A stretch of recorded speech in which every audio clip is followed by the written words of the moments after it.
So as we've done all of our research and we've looked at these different countries, their laws, regulations, lack thereof, what do we think of this, I guess? How do we feel about it? And what conclusion can we come to as Christians?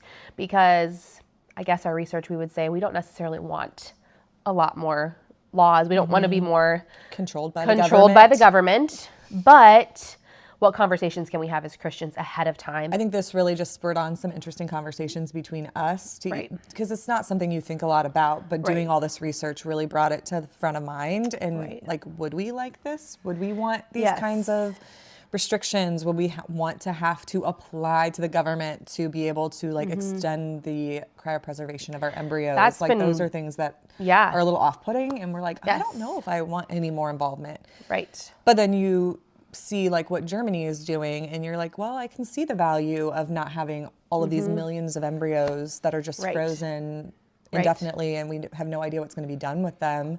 So it is interesting to see the value, but at the same time feel like I would not want to jump headfirst into that. No.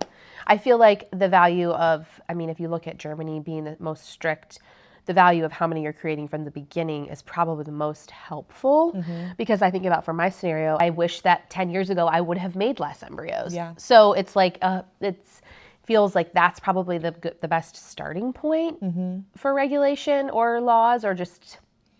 But that's where we were talking about, like, do we need laws for that, or do we just make better choices? Like, as Christians, like, can we just be more informed? Yes. Can we make better decisions on our own?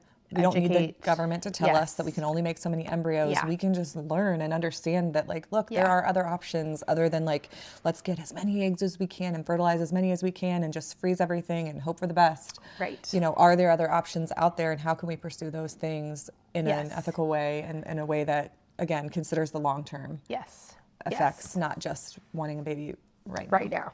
Exactly.